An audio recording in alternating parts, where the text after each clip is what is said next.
Assalamualaikum warahmatullahi wabarakatuh. Perkenalkan, nama saya Nabila Septiriana Sukma dengan NIM 3601422097 dari Prodi Pendidikan IPS Fakultas Ilmu Sosial dan Ilmu Politik Universitas Negeri Semarang.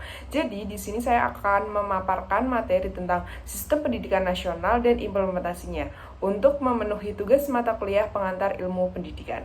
Presentasi ini akan mengeksplorasi tujuan, struktur, dan implementasi sistem pendidikan nasional, dan juga membahas tantangan dan langkah-langkah untuk meningkatkan sistem pendidikan ini. Di slide yang pertama akan membahas tentang tujuan sistem pendidikan nasional.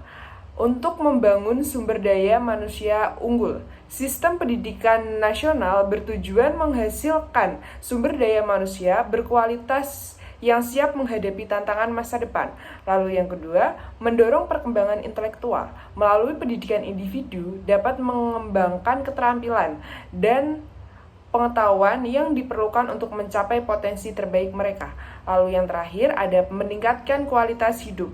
Pendidikan yang baik dapat membantu meningkatkan kualitas hidup individu dan memberikan kesempatan yang setara bagi semua orang. Lalu yang kedua ada struktur dan komponen sistem pendidikan. Yang pertama ada pendidikan formal. Pendidikan formal melibatkan sekolah-sekolah yang memberikan pendidikan struktur dan memenuhi standar kurikulum. Lalu yang kedua ada pendidikan non-formal. Pendidikan non-formal adalah pendidikan di luar lingkungan seperti kursus, pelatihan, dan workshop. Lalu ada yang terakhir, ada pendidikan informal. Pendidikan informal terjadi dalam kehidupan sehari-hari melalui pengalaman, observasi, dan interaksi sosial.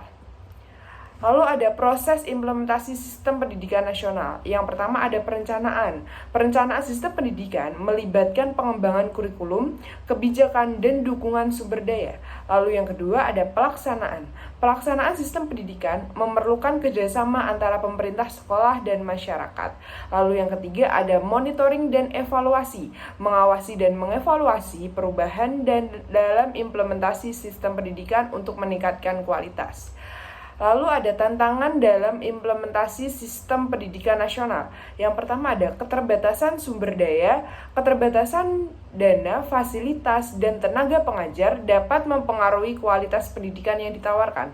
Lalu kesenjangan regional, tingkat pendidikan yang berbeda antara daerah dapat menciptakan kesenjangan dalam kesempatan pendidikan. Lalu ada pengintegrasi teknologi, mengadopsi teknologi dalam proses pembelajaran dan administrasi adalah tantangan utama yang perlu diatasi.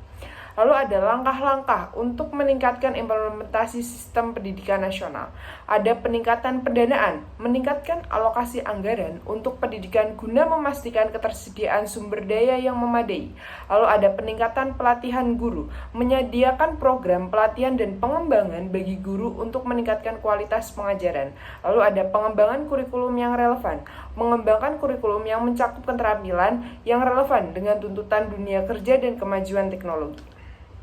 Lalu ada evaluasi pengembangan sistem pendidikan nasional, ada peningkatan penilaian, meninjau metode penilaian dan memastikan penilaian yang adil dan akurat untuk mengukur kemampuan siswa, mengembangkan kurikulum yang dinamis dan responsif terhadap perkembangan terkini dalam bidang pendidikan. Lalu ada studi komparatif, melakukan studi komparatif dengan sistem pendidikan negara lain guna menemukan praktik terbaik dalam meningkatkan kualitas pendidikan. Lalu yang terakhir ada kesimpulan. Jadi kesimpulannya ada meneruskan inisiatif dan meningkatkan investasi dalam pendidikan nasional, meningkatkan kualitas tenaga pengajar dengan program pelatihan dan pengembangan yang berkelanjutan.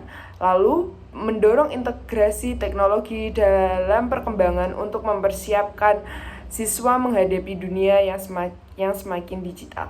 Lalu yang terakhir ada mengawasi dan mengevaluasi implementasi sistem pendidikan untuk memperbaiki kelemahan dan mempertahankan keberhasilan. Itu saja materi yang dapat saya paparkan, kurang lebihnya mohon maaf. Wassalamualaikum warahmatullahi wabarakatuh.